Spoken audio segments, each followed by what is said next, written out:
Good afternoon. Thank you all for coming and joining us today. If you heard, Chuck said that we are going to, if time allows, take questions for Frank. So if during the talk you have questions, please put them in chat. And when time comes, we will read them off to Frank and he'll do his best in recording them for us. We are very, very lucky to have Frank today giving us a talk. And just as a little background, I think most of you know Frank well, but he, until 1990, from 1994 until his retirement in 2008, Frank was the museum curator for the John F. Kennedy Presidential Library and Museum. He joined the library staff in 1979 to assist with the dedication and opening of the library. He was chief for the visitors services and later deputy museum curator.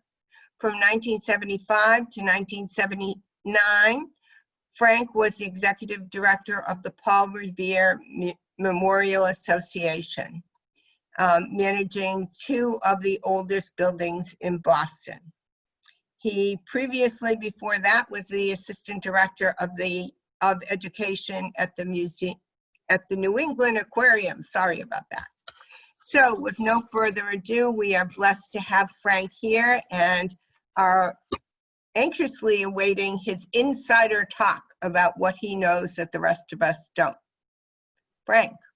Thank you. Thank you. Good to see you all. Thanks for tuning in. So I'm going to tell you a story. It's a story about an incident that occurred in October of 1960 in the city of Atlanta in the old Confederate state of Georgia, when the South in the United States was ruled by a form of apartheid, rigidly segregated into whites and blacks, back then called Negroes or colored folks. It was an episode that received only casual notice from most Americans during the last 3 weeks of a close-fought presidential election campaign. It's the story of accidental, unplanned developments, of social and political cross-currents that entangled individuals and influenced them to act in ways they had hoped to avoid. In hindsight, the story reveals the initial unfolding of a change in our nation's political history. And that still holds significance for us today. In those days, Old Dixie was a Democratic Party stronghold, and Southern blacks voted Republican because the Republican Party was the party of Abraham Lincoln, who had freed the slaves. But the struggle by blacks to resist segregation was intensifying as the nation prepared for a presidential election to choose a successor to Dwight David Eisenhower, pitting Democratic Senator John F. Kennedy of Massachusetts against Republican Vice President Richard M. Nixon of California. Another aspect of Southern society, so different from today, was the tendency of Black Southern Protestant clergy to be anti-Catholic, like the majority of the white co-religionists in the South. John F. Kennedy was a Roman Catholic, and much Republican campaign material suggested that his religion could disqualify him from the presidency on the grounds that his loyalty would be to the Pope and not the Constitution. charge that Kennedy spent much time repudiating. No Catholic had ever been elected president, and the one man who had been nominated, Governor Al Smith of New York, had gone down to disastrous defeat by Herbert Hoover. Sorry, I was going to say Hubert Hoover. It's Herbert Hoover. And no Catholic has been elected president since JFK, although there is a possibility that Joe Biden could become the second. Martin Luther King Jr.'s father, the prominent pastor of the Ebenezer Baptist Church in Atlanta, had joined other Black preachers in signing a newspaper ad for Vice President Nixon on those very grounds. Martin Luther King Jr. had remained neutral. He maintained that his leadership position in the Southern Christian Leadership Council required him to maintain a nonpartisan stance, providing a stronger position for negotiating with both parties to benefit the Black community. Neither Kennedy nor Nixon was anxious to wade into the fraught battles for civil rights down south. Although the Democratic Party's platform called for strong action on civil rights, the Kennedy campaign, sensing some vulnerability in the South, were keen to enlist the support of Southern governors, senators, and congressmen, excuse me, who might rebel against a candidate who promised too strong a civil rights program. And the Nixon campaign sensed an opportunity in some Southern states, given the skittishness of Southern whites about civil rights, and of course their more conservative outlook in general. So these were the circumstances swirling around Martin Luther King Jr. on Wednesday, October 10th, 1960, as he sat breaking the law in the Magnolia Room, the segregated restaurant in Riches, Atlanta's biggest department store. He really didn't want to be there. And pleading engagements out of town, he had resisted the entreaties of the student leaders of the Southern Student Nonviolent Coordinating Committee, known as SNCC.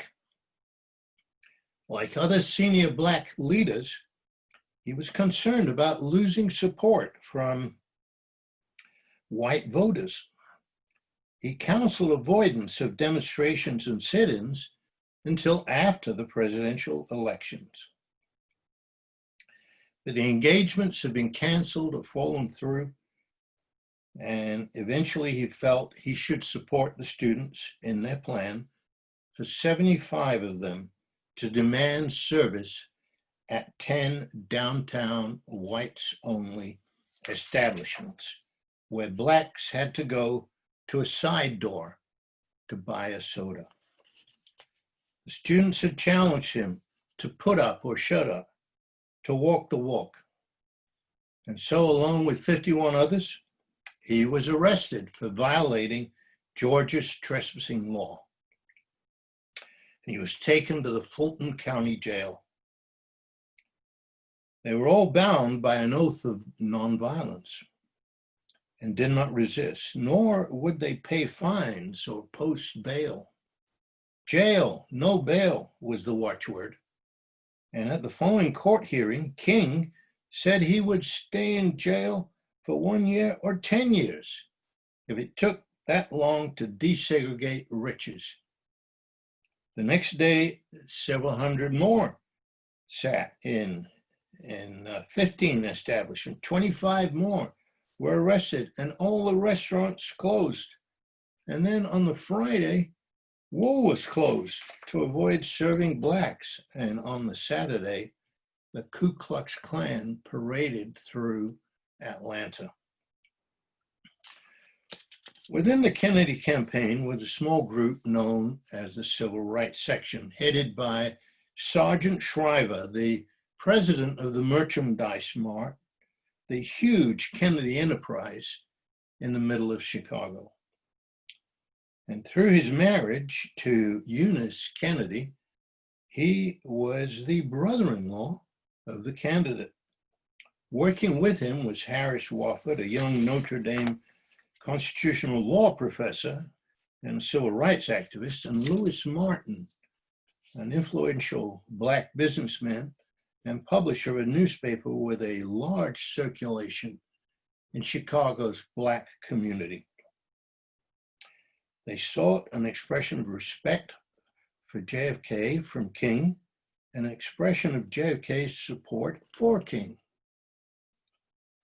The two did not know each other. Kennedy was not well informed on civil rights issues. His reputation was of a politician who was lukewarm on civil rights.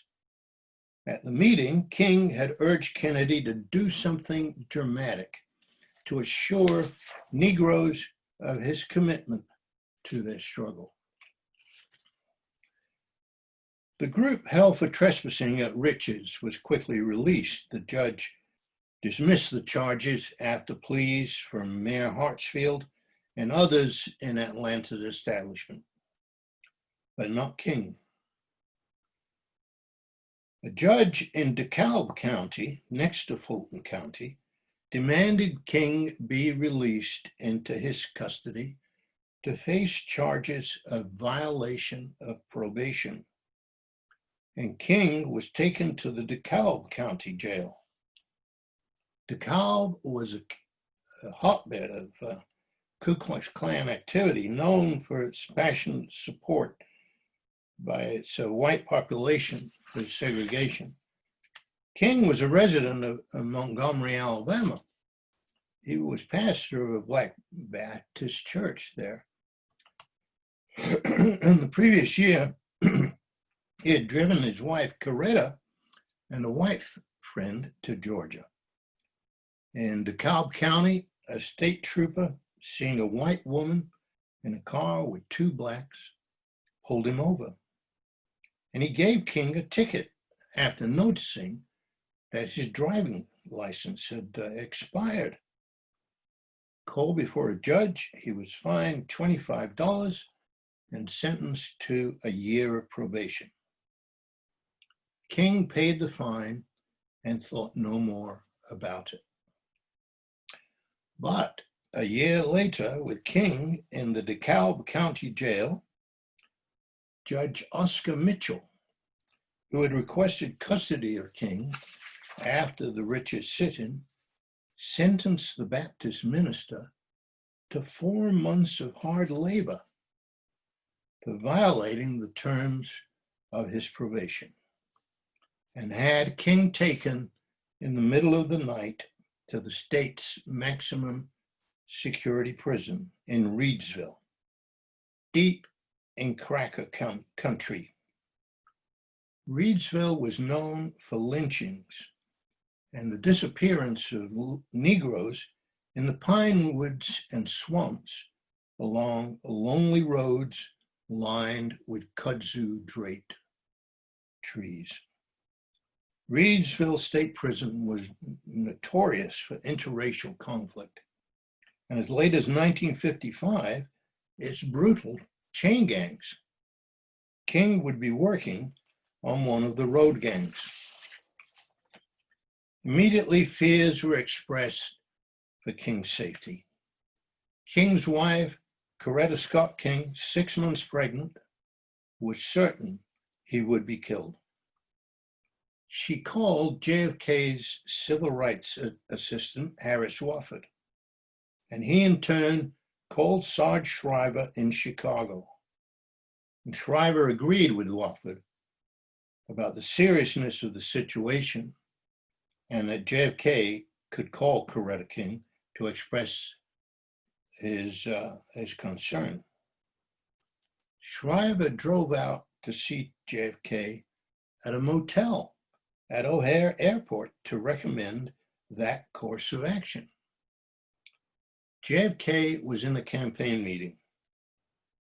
Shriver knew the rest of the campaign staff would suspect him of trying to disrupt the campaign strategy of keeping the Southern white political leadership on board. And they would be against him and do everything they could to dissuade Kennedy from making the call. And so he waited until the others had left and went in to speak to Kennedy privately. JFK was packing and continued as Shriver began speaking, seemingly not paying attention. "Jack," Shriver said, "you just need to convey to Mrs. King that you believe what happened to her husband was wrong, and that you will do what you can to see the situation rectified, and that you stand behind him." Shriver thought JFK was not listening and pressed him further. "Jack," he went on, "Negroes don't expect everything will change tomorrow, no matter who's elected. But they do want to know whether you care. If you telephone Mrs. King, they will know you understand and will help. You'll reach their hearts and give support to a pregnant woman who is afraid her husband will be killed." All at once, Shriver noticed a change in his brother-in-law. As he remembered it, Jack zipped up his suitcase, turned to him and said, "That's a good idea," and then asked Shriver to call her number. Then Coretta King heard JFK saying, "Good morning, Mrs. King. This is Senator Kennedy. I want to express to you my concern about your husband. I know this must be very hard for you. He mentioned he was aware she was expecting a baby. I just wanted you to know that I was thinking about you and Dr. King. If there's anything I can do to help, please feel free to call on me." Coretta replied, "I would appreciate anything you could do to help." That was it. The call lasted no more than 90 seconds. Kennedy did not tell his press secretary, Pierre Salinger, about it until they were flying back to Washington. And Salinger, appreciating the political implications, immediately relayed the news to Bobby Kennedy. Bobby was apoplectic and landed on Shriver like a ton of bricks. "He scorched my ass," said Shriver. "Jack was going to lose the election because of that stupid call. The election was going to be razor close, and he said to me, 'You have probably lost it for us.'"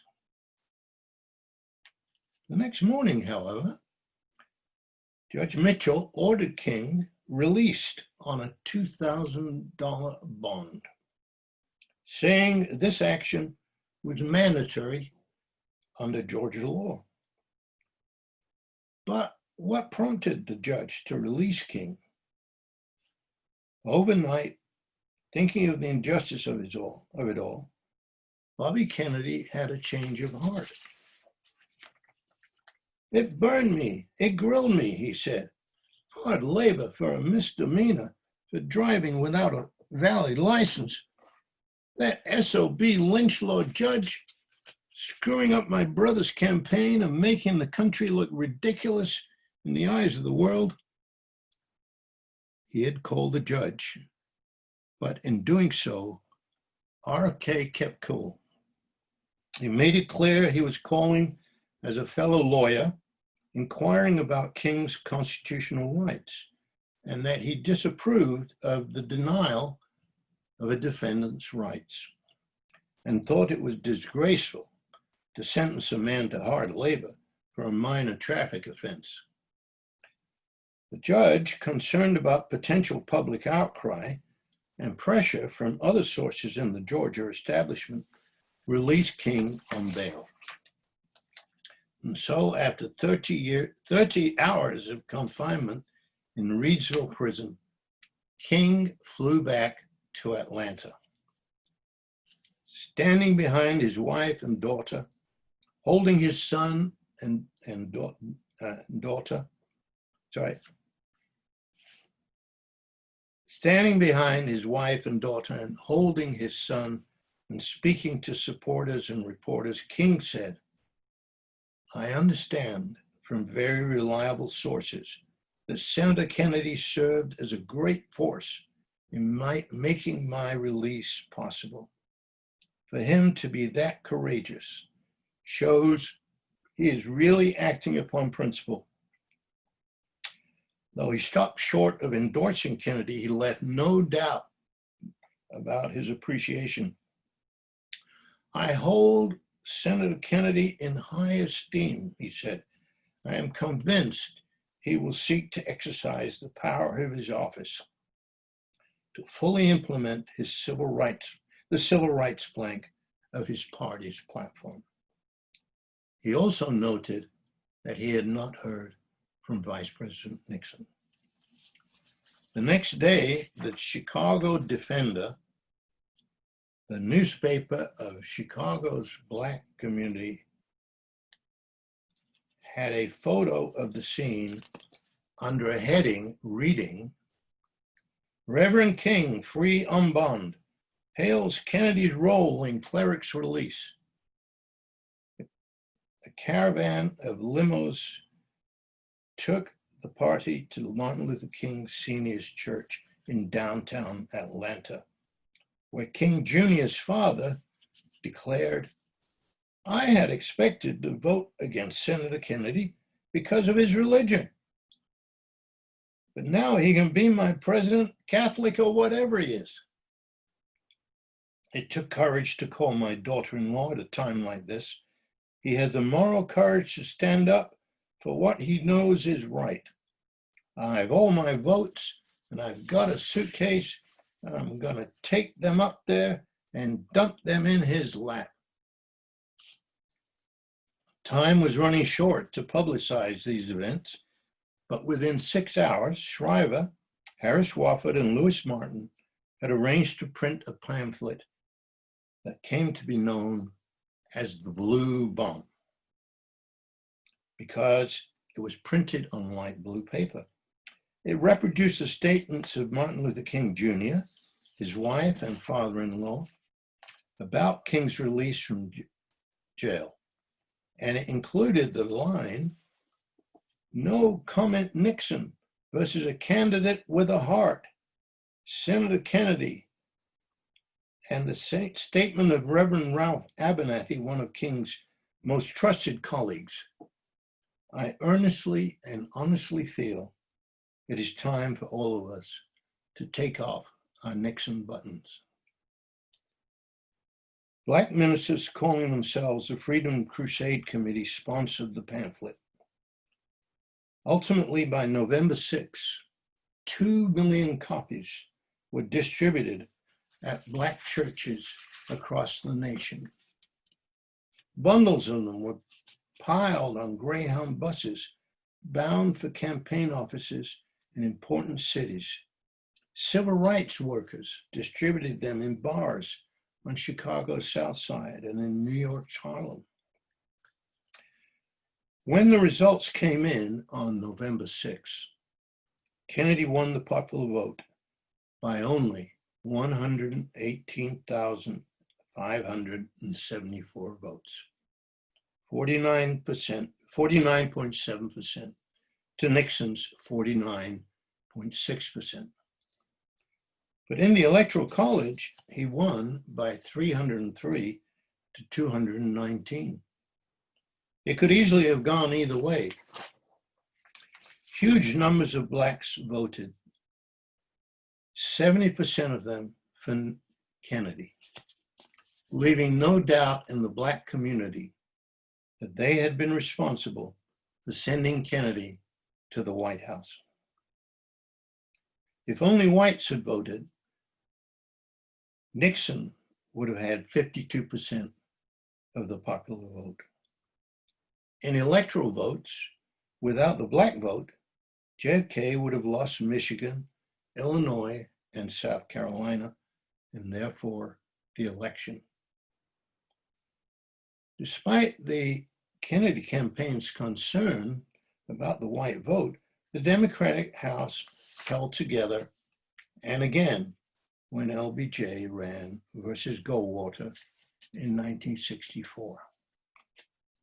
But then, after the Civil Rights Act of 1966, the South began to turn, and Nixon's Southern strategy began to bear fruit, and the political structure of the U.S. was dramatically changed. Today, the old Confederacy is a bastion of the Republican Party. As Robert Burns said, the best laid schemes of mice and men gang aft agley. King didn't want to join the sit-in in riches. His father had publicly supported Nixon and then changed his mind. The Kennedy campaign wanted to tiptoe through the civil rights minefield of segregation in the South and avoid any suggestion of strong support for racial justice. But JFK's impulsive, instinctive, yet humane response to the situation, without really knowing how it would affect the election, cut through the confusion. Taylor Branch, in Parting the Waters, his history of the struggle for civil rights in America, said, "Two little calls about the welfare of a Negro preacher were a necessary cause of democratic victory. That something so minor could whip silently through the Negro world with such devastating impact gave witness to the cohesion and volatility of its separate culture. That the heart of the phenomenon was not just any preacher, but Martin Luther King Jr. gave his name symbolic resonance that spilled outside the small constituency of civil rights. Before, King had been a curiosity to most of the larger world, as remote as the back seats of buses or the other side of town. Now, as a catalytic agent in the outcome of the presidential election, he registered as someone who might affect the common national history of whites and Negroes alike. And John Kenneth Galbraith, the great Harvard economist and Kennedy advisor who worked on the Kennedy campaign in New York City, recalled JFK telling him that the best strategies often result from accidents. And Galbraith said to me, as I was giving him a tour of the newly opened Kennedy Library and Museum, as we stood in front of a large photo mural of JFK and RFK, as he was telling me the story of King and JFK and RFK, you see, that's how they got things done. Jack called the wife and Bobby called the judge. So I'll take any questions you may have.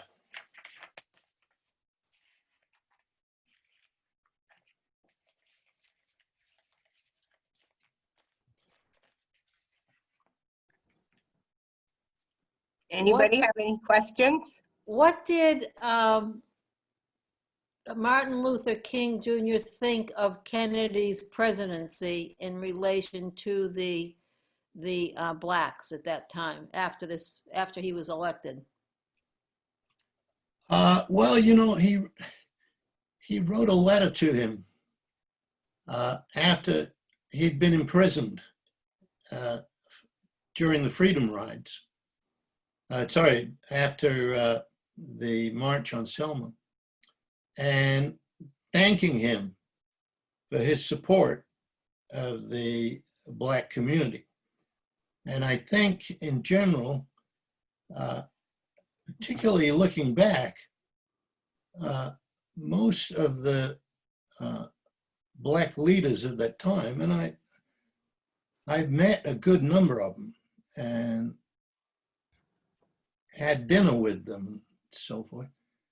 And as they think about what happened after JFK, they think very highly of him.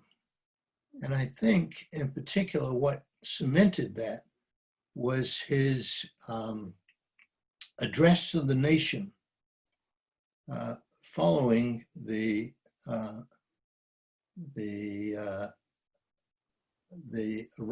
demonstrations in Birmingham, Alabama, when he framed the issue of civil rights as a moral issue for the entire country,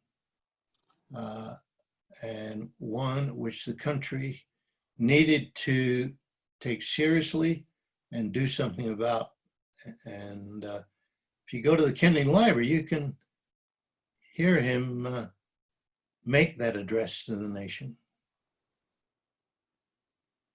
Thank you. Frank, thank you for your talk today.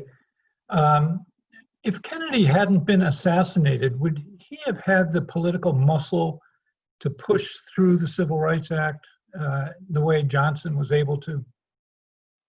Well, no, and the main reason was that the Southern Democrats in the Senate would not approve it. And so there was no majority in the Senate for the passage of that act.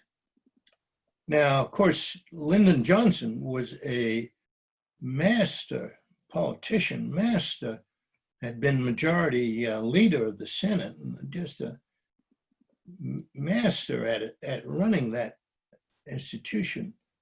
And so obviously Johnson knew every which way to persuade people. But also we have to remember that that legislation was passed in the shadow of President Kennedy's assassination. And there was a huge amount of sympathy, although the Kennedy administration had drafted the Civil Rights Act of 1966.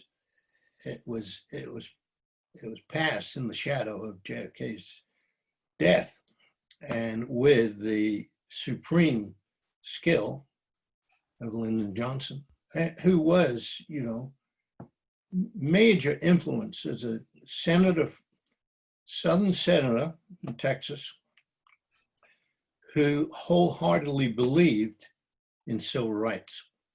And, we tend to remember Lyndon Johnson for his, for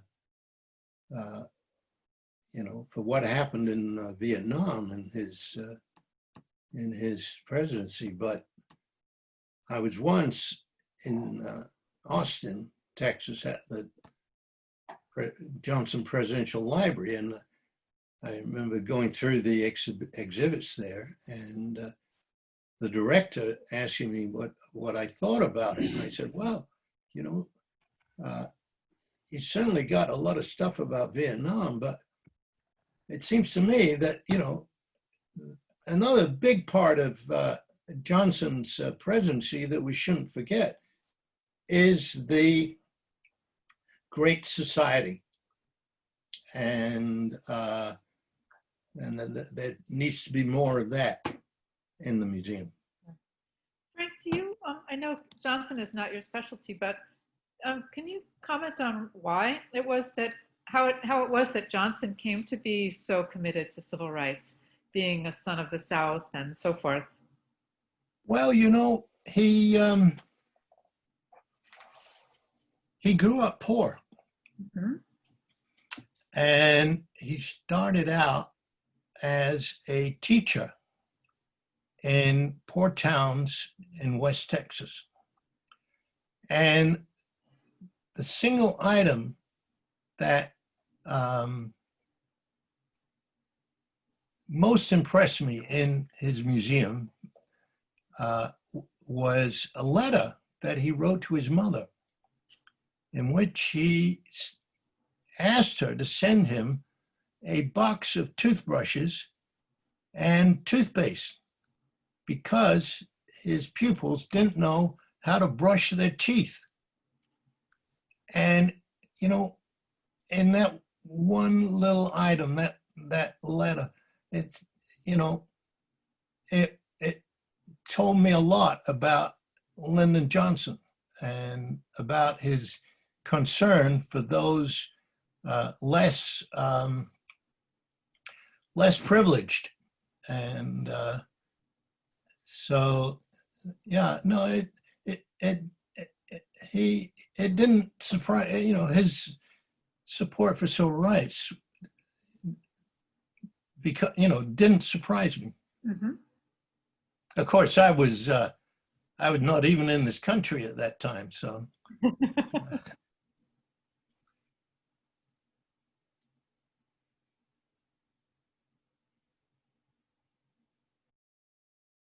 Any more questions? Frank, who was the most impressive person that you met at the JFK Museum? Well, undoubtedly it was Nelson Mandela, who came to the library right after he was released from prison. And it was a huge day. And the thing that impressed me was, I mean, it was live on all the networks. And I mean, there were just so many cameras and photographers and journalists, and, you know, the huge gantries for the cables. And there was a big bleacher for the press. And he wasn't scheduled to speak to the press, but he went over to them and spoke, I mean, just straight from the heart. And, you know, just talking about, you know, about moral issues. And it was so impressive because it was so unlike anything we heard from our own politicians. You know, he just was amazingly straight and plain spoken. And then he went inside and we had a big lunch, and Stevie Wonder sang a song that he had composed for Mandela. And when he finished, everybody there just stood up and cheered, and I thought the roof was going to come off. That was the most memorable moment in all the 30 years that I was there. And then, this is in the Mosquito article if you want to read it, but afterwards I was going home, and everybody else had gone home, and there was, the circus had moved on, you know, and did a couple of pieces of paper blowing around, and there was Stevie Wonder. And he was surrounded by a group of little boys from the Columbia Point housing project, all of them Black, and listening very intently to what he was telling them. And that was almost as impressive as, you know, the impact of Mandela on everybody. That this big star would be spending some moments with these little poor boys from the housing project.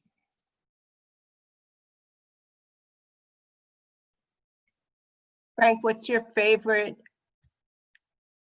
piece of the museum? Well, of course, it's changed somewhat. And I'm not sure there is. I think probably I know what it is. And it's actually Senator Kennedy's favorite piece. It's a video presentation of JFK's press conferences, many different clips. And as you probably know, JFK was the first president to do live televised press conferences. His staff were really nervous about it because, you know, they were scared he might misspeak or say something they didn't want him to say. But he was, I don't know if any of you remember, I mean, a lot of people remembered going home after school and watching the press conferences on television. And he was just brilliant. And you know, he was so well informed and so articulate. And he had such a great sense of humor. And he didn't take himself too seriously either. And so with,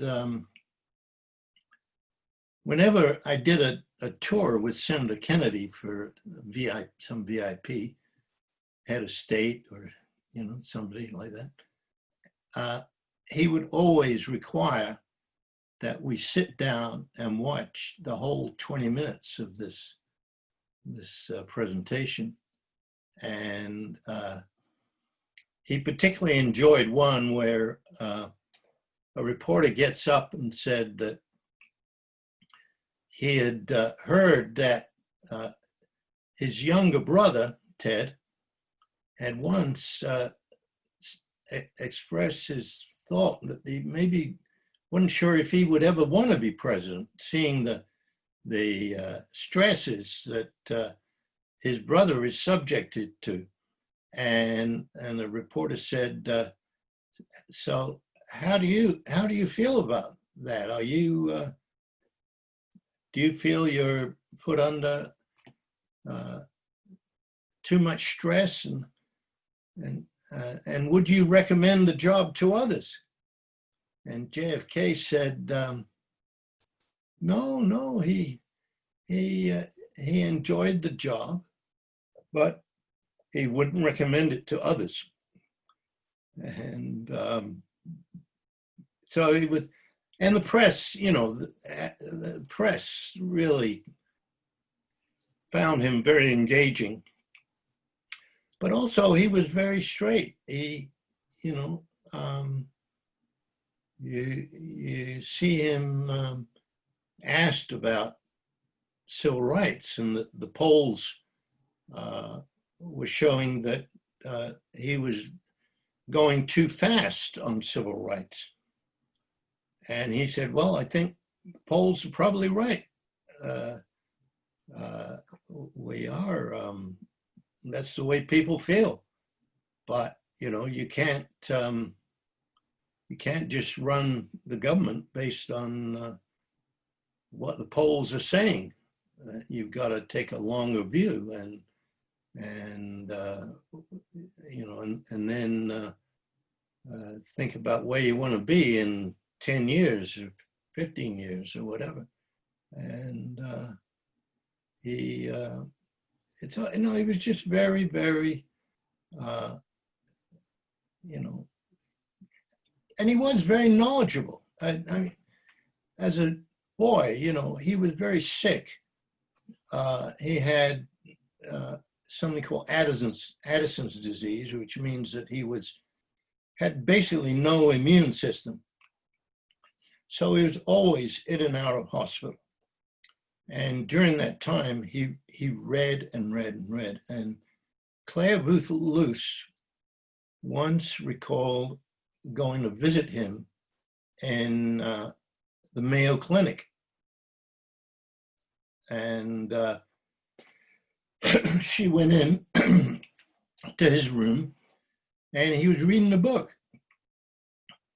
And the book was He was 10 years old. And the book was Winston Churchill's The World Problem.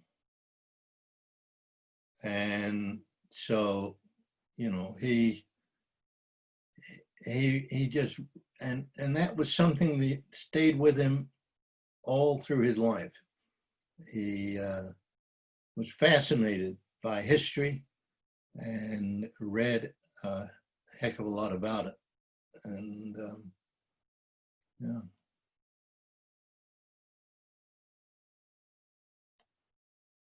Yeah, Kim. You need to unmute. Yeah, I just did. Oh, So the news recently has been saying that Kennedy's medical condition was kept from the public to a great extent. Was that?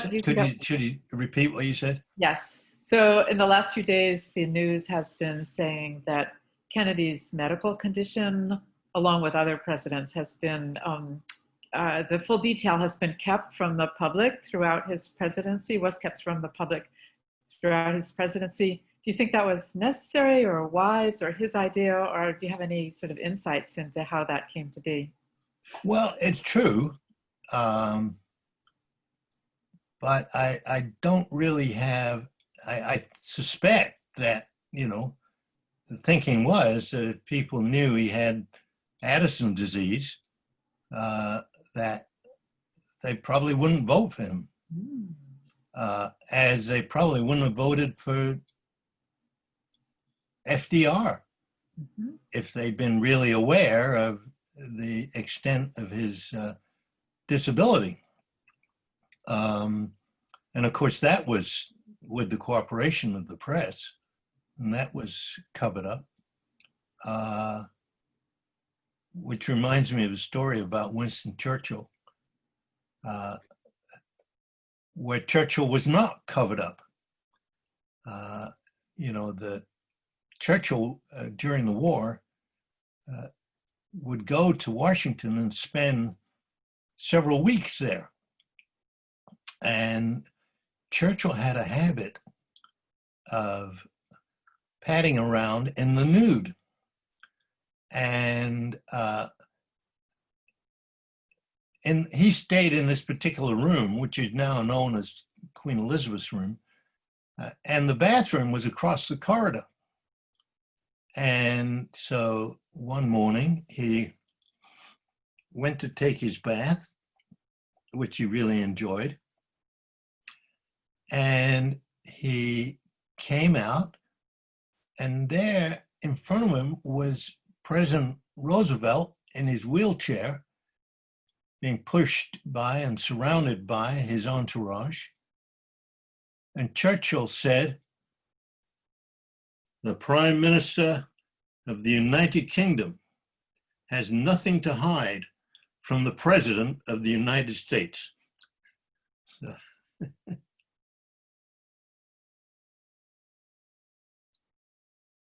any more?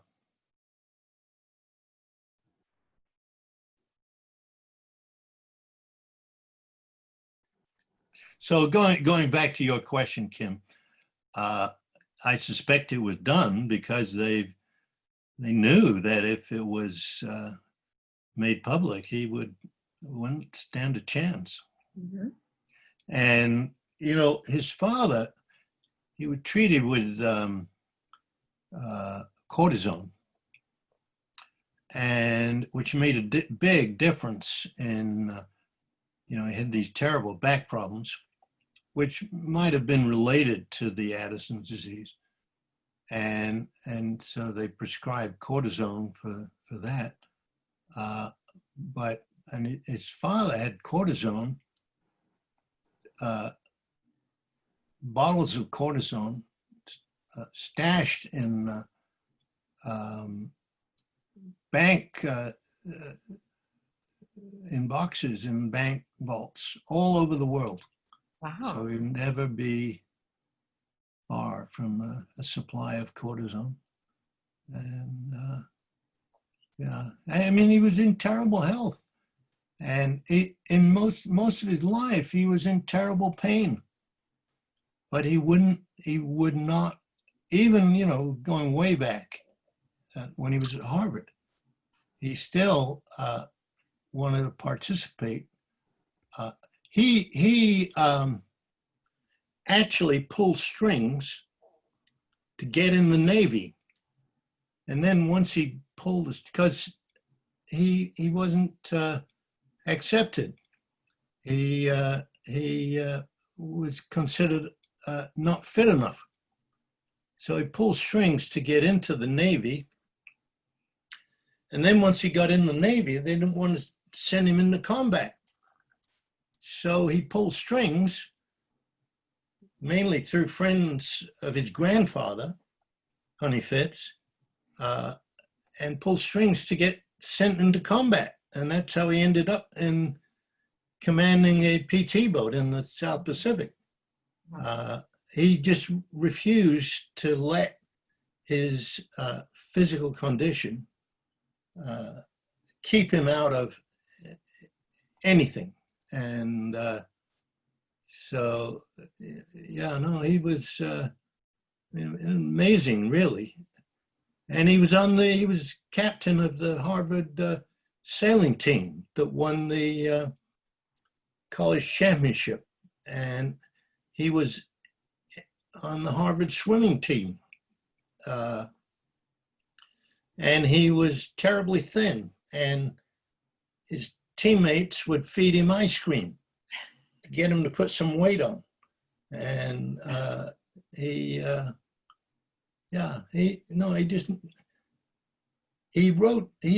a friendship with Claiborne Pell as a young man. And he wrote a letter to him saying, I will not wear cowards' tweeds. And so he was motivated to get in and do something, do his part. So, yeah. Wow. Thanks. Anybody else have any questions? Frank, any closing remarks? Well, no, I appreciate you all tuning in. And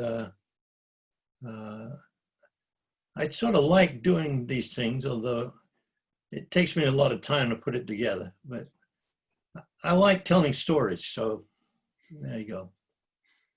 Very true.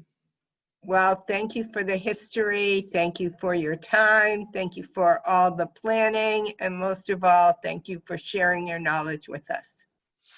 Thank you, Frank. Frank. Thank you, Frank. Thanks, Frank. That Thank was you, April. excellent. Thank you. Have a good day, all.